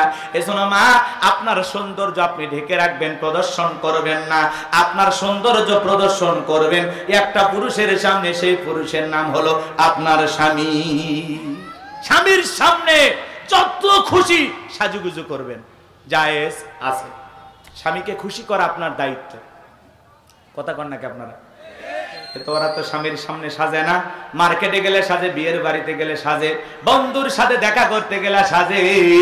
এরকম মহিলা ঠাকুর গায়ে আছে না নাই? স্বামীর সামনে সেরা থ্রি পিস পরে ঘরে চাকরানির মতো, এ কথা কন নাকি আপনারা? ও মা, এমন সাজা সাজবেন রাতের বেলায়, আপনার স্বামী ব্যবসায়িক কাজে হোক, দুনিয়ার কাজকর্ম বাদ দিয়ে যখন ঘরে ঢুকবে, আপনার এই সুন্দর চেহারা দেখে তার দিলটা যেন খুশি হয়ে যায়, অন্তরের ভিতরে যেন ভালোবাসা জাগ্রত হয়। আপনাকে দেখে যেন বলে, পরে না চোখের পলক, কি আমার বইয়ের রূপের ঝলক। আপনাকে দেখে যেন পাগল হয়ে যায়, আল্লাহ জীবনে কিছু না দেখে একটা বউ দিয়েছে। এ কথা বল না কেন? কিন্তু এই পাগলিরা আমাদের জন্য সাজে না। সাজে কার জন্য? রাস্তাঘাটের মানুষকে দেখানোর জন্য। কথা বলে না কেন? পার্কে ঘুরতে গেলে সাজে, আছে না? যাই কষ্ট পাচ্ছেন আপনারা? ও মা, আপনাদের প্রতি বিনয়ের সহিত অনুরোধ করে বলে যায়, মা, ফাতেমা হলো জান্নাতি নারীদের সর্দারনি। সে যদি মৃত্যুর পূর্বে পর্দার কথা চিন্তা করে, মা, আপনাদের একটু পরিবর্তন হওয়ার দরকার আছে না? আমার ভাইয়েরা, সংক্ষিপ্ত করে বলে দিয়া যায় বাজান, জিবরাইল আসলেন, নবীকে সালাম দিলেন, আসসালামু আলাইকুম ইয়া রাসূলুল্লাহ, ইয়া হাবিবাল্লাহ, হুজুর, আল্লাহ তাআলা আপনার শরীরের অবস্থাটা কেমন জানতে চেয়েছেন। নবী ডেকে বলেন, ও জিবরাইল, আল্লাহ জানার পরেও যদি জানতে চায়, আমার আল্লাহ কাছে জানায়া দাও, আমি আগের চাইতে অনেকটা সুস্থ আছি, আলহামদুলিল্লাহ। কিছুক্ষণ পরে আবারও জিবরাইল আসলেন, আর ডেকে বলেন, নবী, আজকে আসমান থেকে আমি একা আসি নাই, আমার সাথে আরেকজন ফেরেশতা এসেছেন, যার নাম হলো মালাকুল মউত, আজরাইল। দুনিয়ার কারো বাড়িতে ঢোকার পারমিশন লাগে না, ও নবী আপনার অনুমতির অপেক্ষায় দাঁড়িয়ে আছে। নবীজি অনুমতি দিলেন, মালাকুল মউত প্রবেশ করলেন, নবীজিকে সালাম দিলেন, আসসালামু আলাইকুম ইয়া রাসূলুল্লাহ, ইয়া হাবিবাল্লাহ, হুজুর, আপনি যদি আদেশ করেন নবী, আপনি যদি অনুমতি দেন, তাহলে আপনার রূহটা আমি বের করব, আপনার জানটা আমি কবজ করব। আপনি যদি অনুমতি না দেন গো নবী, আমার আল্লাহ বলেছেন, আমার বন্ধু যদি অনুমতি না দেয়, এ মালাকুল মউত, আর দেরি করবে না, তাড়াতাড়ি করে চলে আসবি, যতদিন মনে চায় ততদিন আমার বন্ধু দুনিয়ায় থাকবে। বলেন আল্লাহু আকবার। নবী ডেকে বলে, মালাকুল মউত, এরপরে কি আর আসবি না? মালাকুল মউত ডেকে বলে, নবী, যেহেতু জীবন আছে আপনার, মৃত্যুর স্বাদ আপনাকে একদিন ভোগ করতেই হবে। নবী ডেকে বলে, মালাকুল মউত, আর আসতে হবে না, আমি তোমাকে অনুমতি দিলাম। জিবরাইল বলে, নবী, আল্লাহ তাআলা আপনার দিদারের ইন্তজাম করতেছেন।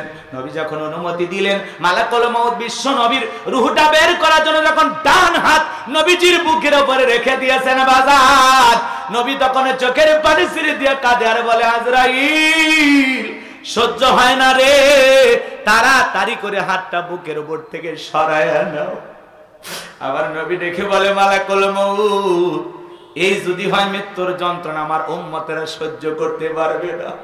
কেমন নবী পাইছি বাজান, মৃত্যুর আগে উম্মতের কথা বলেন। আল্লাহু আকবার, আল্লাহু আকবার।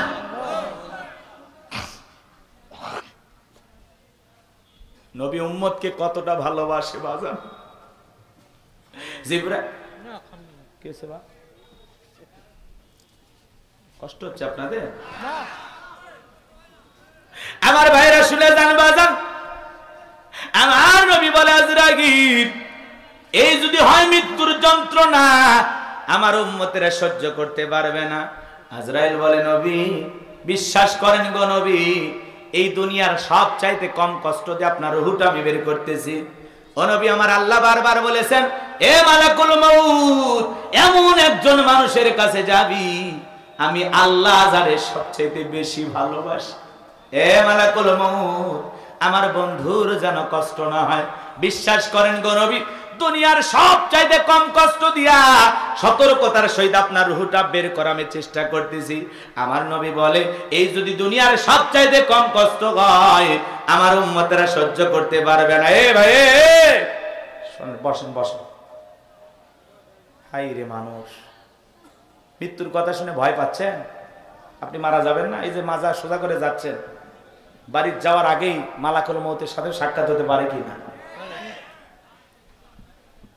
আপনার ভিতরে যদি ভয় না থাকে, তাহলে এই কথাগুলো তো আপনার ভিতরে টাচ করবে না।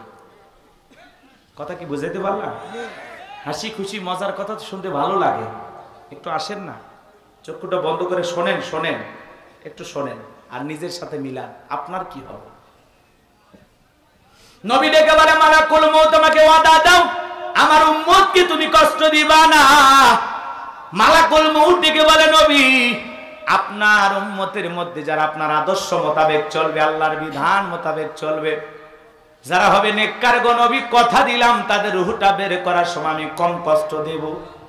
এইবার দ্বিতীয়বার যখন নবীজি রূহটা বের করার জন্য হাত রেখে দিয়েছেন বুকের উপরে, নবী আবারও কাঁদে আর ডেকে বলে, আজরাইল সহ্য করতে পারি না রে, তাড়াতাড়ি হাত সরায়া দাও। ও মালাকুল মউত, আমার কাছে মনে হয় উহুদ পাহাড় আমার বুকের উপরে চেপে ধরা হয়েছে। আমার ভাইয়েরা, ঠাকুর গায়ের মুসলমানেরা, তৃতীয়বার যখন নবীজির বুকের উপরে হাত রেখে দিলেন, নবীজির রূহটা বের হয়ে যাবে, অঝরে নবী কান্না করতেছেন। নবীজি কয়েকটা কথা বললেন, এর মধ্যে উম্মতের উদ্দেশ্যে বলে গেলেন, আমার উম্মতেরা, আসসালাত আসসালাত, নামাজ নামাজ ছেড়ো না। নবীজি রূহটা বের হয়ে যাচ্ছে, এমন মুহূর্তে নবী উম্মতের উদ্দেশ্যে বলে গেলেন, আমার উম্মতেরা, সালাত আসসালাত, নামাজ নামাজ ছেড়ো না। নবীর জীবনের শেষ কথাটা ছিল নামাজ। নবী যদি আপনাকে আমাকে জীবনের শেষ মুহূর্তে নামাজের কথা বলা যায়, ও আমার উম্মতেরা, নামাজ ছেড়ো না, নামাজ ছেড়ো না। ও ঠাকুর গায়ের মুসলমান ভাইরা, নবীর জীবনের শেষ কথাটা কি আমরা আমল করতে পারবো না? কারা কারা আছেন গো আজকের মাহফিল থেকে হাত তুলে ওয়াদা দেন, হুজুর জীবনে কোনোদিন জীবন দশায় নামাজ ছাড়বো না? কারা কারা 5 ওয়াক্ত নামাজ আদায় করবেন? হাত দুটো তুলে আল্লাহকে দেখান, আল্লাহ তোমার গোলামেরা গভীর নিশীতে হাত তুলে ওয়াদা দেয়, তোমার হুকুম নামাজ ছাড়বে না। আল্লাহ আমাদের সবাইকে নামাজ পড়াটা সহজ করে দাও। 5 ওয়াক্ত নামাজ জামাতের সহিত আদায় করার তৌফিক দান করুন, জোরে বলুন আমিন। আল্লাহ, আমার দায়িত্ব ছিল, আয় আল্লাহ তাআলা যতটুকু পেরেছি বলেছি, আল্লাহ বাকিটা তোমার কুদরতে হাতে দিয়ে গেলাম। তোমার এই গোলামদেরকে তুমি নামাজ পড়ার তৌফিক দান করুন, তারা যেন তোমার পথে পরিচালিত হয়, আল্লাহ তৌফিক দান করুন, জোরে বলুন আমিন। আমার ভাইরা, নবীর যদি মৃত্যুর যন্ত্রণা এমন মনে হয়, এ যুবক তোমাকে আমাকেও মৃত্যুবরণ করা লাগবে, এই দুনিয়া থাকার জায়গা না। দাদা বাবা চলে গেছে, তোমাকে একদিন আমাকে যেতে হবে, এই দুনিয়া থাকার জায়গা না, দুনিয়া কাউকে জায়গা দেবে না রে যুবক। কথা কন না কেন আপনারা? এই দুনিয়া কি থাকার জায়গা? কথা বলেন, দুনিয়া কি থাকার জায়গা? সবাইকে বিদায় নেওয়া লাগবে দুনিয়াতে, কেউ আমরা চিরস্থায়ী থাকবো না। আল্লাহ বলেন, বাল তুসিরুনাল হায়াতাদ দুনিয়া ওয়াল আখিরাতু খায়রুন ওয়া আবকা। তোমরা দুনিয়ার জীবনকে প্রাধান্য দিচ্ছ, অথচ দুনিয়ার জিন্দেগি হলো ক্ষণস্থায়ী, আখিরাতের জিন্দেগি হলো চিরস্থায়ী। যেই জীবনের শুরু আছে শেষ নাই, সেই জিন্দেগির জন্য একটু আমলের ব্যাগ রেডি করার দরকার আছে না নাই? যুবক, তুমি যদি কক্সবাজারে যাও অথবা ভারতে যাও, 7 দিনের সফর, তোমার একটা ব্যাগ থাকে, ব্যাগের ভিতরে প্রয়োজনীয় কাপড় থাকে, মোবাইল চার্জার থাকে, ডায়েরি থাকে, প্রেমিকার নাম্বার থাকে। 7 দিন সফরের জন্য তোমার আমার যদি একটা ব্যাগ থাকে রে যুবক, পরকালের সফরে যাব, যে জীবনের শুরু আছে শেষ নাই, একটা আমলের ব্যাগ রেডি করার দরকার আছে না নাই?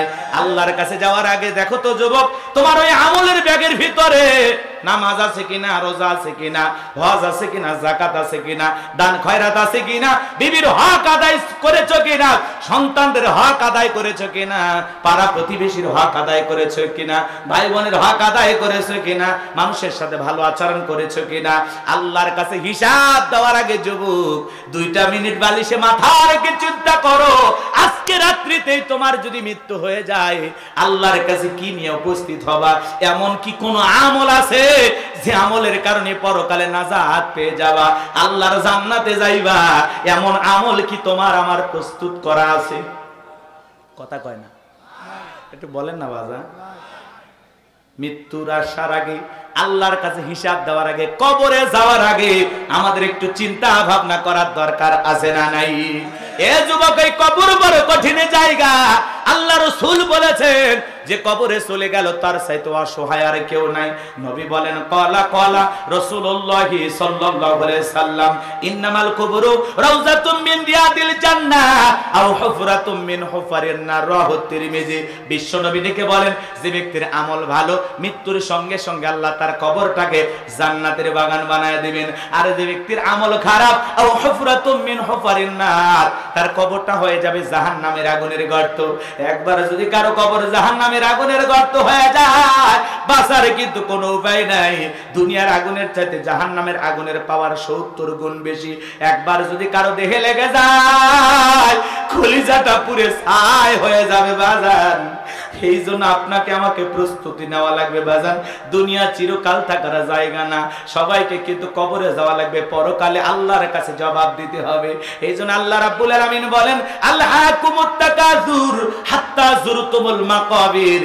প্রাচুর্যের প্রতিযোগিতায়, সম্পদের প্রতিযোগিতায়, দুনিয়ার লোভ লালসায় আপনি আমি বিভোর হয়ে গেছি। দুনিয়ার লোভ লালসা, টাকা সম্পদ আপনাকে আমাকে পাগল বানাইছে। এই মানুষের লোভ লালসা থামবে কখন?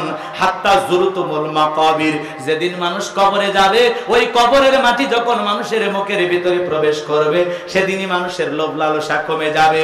বনি আদমকে কবরে না রাখা পর্যন্ত বনি আদমের লোভ লালসা কমবে না। গাড়ি বাড়ি চাই, নারী চাই, সম্পদ চাই, এই যে লোভ লালসা আপনাকে আমাকে গুনাহের রাস্তা বেছে নিতে বাধ্য করে। টাকার জন্য আমরা সুদ খাইতেছি, সম্পদের জন্য ঘুষ খাইতেছি, জিনা ব্যভিচার করতেছি, মানুষের মাথায় বাড়ি দিতেছি, চাঁদাবাজি করতেছি, দখলদারি করতেছি। কথা বলেন না কেন? দুনিয়ায় মনে হয় বেঁচে থাকবো ভাই, সম্পদওয়ালা মানুষটাও মারা যাবে, রাস্তার ভিক্ষুকটাও মারা যাবে। তার জন্য 3 টুকরা কাফনের কাপড়, আপনার জন্য 3 টুকরা কাফনের কাপড়। এত সম্পদ জমায় কি করবেন? কাফনের কাপড়ে তো পকেট নাই। কথা বলেন ঠিক কি না? এই জন্য বাজানে পা দুটো আগায় দেন। আমি গুনাহগার পা ধরে আপনাকে বলে যাই বাজান, সম্পদের পিছনে না ছুটে, দুনিয়ার পিছনে না ছুটে, আসুন আমরা নেক আমলের জিন্দেগি গড়ি, পরকালের জন্য প্রস্তুতি গ্রহণ করি। আজকে যদি মৃত্যু হয়, আমার অ্যাকাউন্টে যেন কিছু নেক আমল জমা থাকে, যে নেক আমলের বদলতে আমি আল্লাহর রব্বুল আলামিনের সামনে হাজিরা দিতে পারি। কথা বলেন না কেন? কিছু নেক আমল নিয়ে আল্লাহর কাছে যাওয়ার দরকার আছে না নাই? আল্লাহর কোন কোন বান্দা আছেন আজ থেকে ওয়াদা দেন, হুজুর কথা দিলাম নেক আমল করে নিজের জীবনটাকে পরিবর্তন করব, কোরআন সুন্নাহ দিয়ে জীবন সাজাবো, স্ত্রী সন্তানদেরকে নামাজি বানাইবো। কারা কারা আছেন দুইটা হাত তুলে শেষবারের মতো আল্লাহকে দেখায়া দেন। আল্লাহ আমাদের সবাইকে 5 ওয়াক্ত নামাজি বানায়া দেন, বিবিকে পর্দায় রাখার তৌফিক দেন। আল্লাহ কোরআন সুন্নাহ দিয়ে জীবনটাকে সাজানোর তৌফিক দেন। আল্লাহ যেভাবে নেক আমল করলে জান্নাতে যাওয়া যাবে, সেইভাবে আমাদেরকে নেক আমল করার তৌফিক দেন। আপনার প্রিয় গোলামদের তালিকায় আমাদের নামগুলো আল্লাহ লিখে নেন। জোরে বলেন আমিন। হাত নামেন ভাইজান। আরো আধা ঘন্টা 1 ঘন্টা ওয়াজ করার ইচ্ছা ছিল, কিন্তু আপনাদের ওটা বসা দেখে, আর ওই যে মাঝখানে বৃষ্টি আসলো, কষ্ট হচ্ছে আপনাদের ভাই? ও ভাই, মানুষকে কবরে রাখেন না। শোনেন শোনেন, 1-2 মিনিট সবাই সবাই চোখ বন্ধ করেন, চোখ বন্ধ করেন। আমি যা বলছি চোখ বন্ধ করেন, সবাই চোখ বন্ধ। এই যুবক টাকা আছে, চোখ বন্ধ করো, সবাই চোখ বন্ধ করেন। এ বাজান এই চক্ষুটা বন্ধ করেছেন, দুনিয়াটা এখন অন্ধকার। মনে করেন আপনি মারা গেছেন, আপনার জন্য কবর খনন করা হচ্ছে, আপনার জন্য বাঁশঝাড়ের বাঁশগুলো কাটা হচ্ছে। আপনি একটু কল্পনায় খেয়াল করবেন, বাঁশ প্রস্তুত হয়ে গেছে, বড়ই পাতার গরম পানি রেডি হয়ে গেছে বাজান, আতর সুরমা দোকান থেকে কিনে নিয়ে আসা হয়েছে। চক্ষুটা বন্ধ করে কথাগুলো শোনেন বাজান। আপনার লাশটা ঘর থেকে বের করা হলো, চকির উপরে শোয়া দেওয়া হলো। যারা লাশটা গোসল করাইতে পারে এমন মানুষ হাজির হয়ে গেল। আপনার দিকে রঙিন পোশাকটা খুলে আপনাকে উলঙ্গ করলো। এ বাজান, ছেলেগুলো কাঁদে, বাবা নাই, মেয়েটা কাঁদে, বাবা নাই, স্ত্রী কাঁদে, স্বামী নাই। মা বাবা কান্না করে বলে কলিজার ধনটা হারাইল। কান্না রোল পড়ে গেছে চতুর থেকে মানুষ কান্না করে।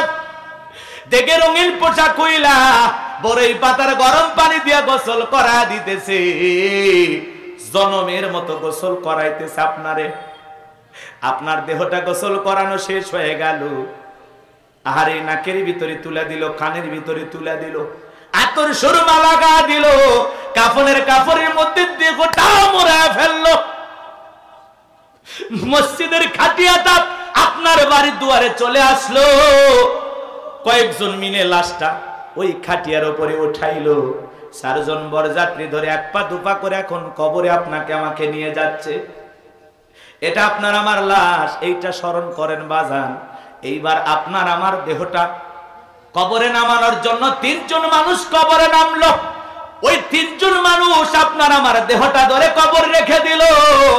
এ বাজান, চিন্তা করেন, আপনি এখন কবরে শুয়ে আছেন, দুনিয়ার কোনো ক্ষমতা নাই, বাহাদুরি নাই, কবরে আপনি একা একা পড়ে আছেন। এরপরে বাঁশের বিছানা কবরে আপনার বিছা দিল, ছিদ্রগুলো দিয়ে আলো একটু কবরে প্রবেশ করলো। এইবার কবরের উপরে মাটি চাপা দিল, কবরটা হয়ে গেল ঘোর অন্ধকার। ডানে মাটি বামে মাটি, মাটির হবে বিছানা, ওপরেতে বাঁশের ছাউনি, কবর নাম তার ঠিকানা।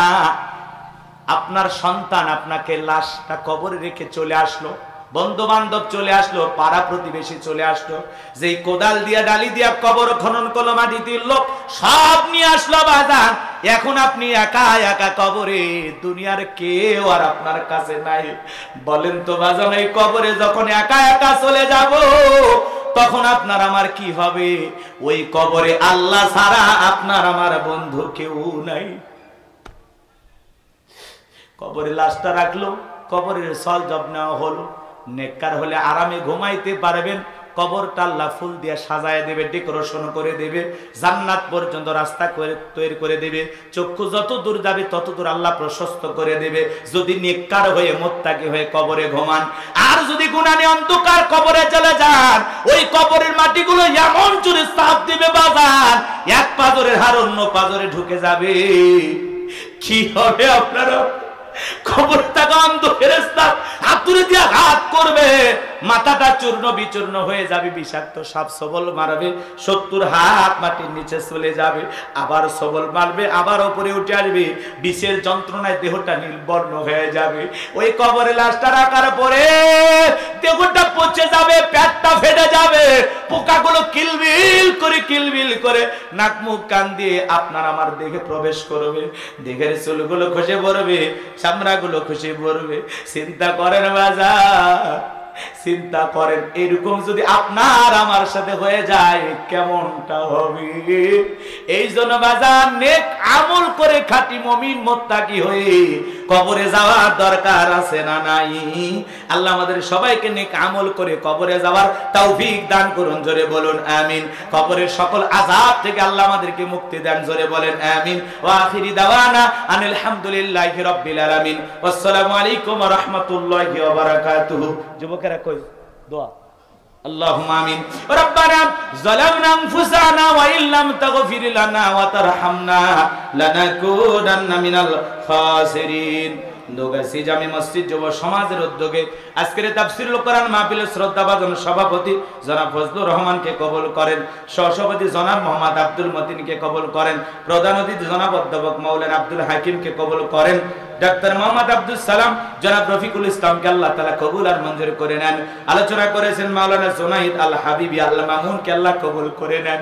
রব্বুল আলামিন দীর্ঘ সময় কোরআন এবং সুন্নাহর আলোকে সূরা মুলুককে সামনে রেখে কিছু কথা বাস্তবতার আলোকে বলেছে আল্লাহ। যতটুকু আলোচনা হয়েছে বক্তা শ্রোতা সবাইকে আমল করার তৌফিক দিয়ে দেন।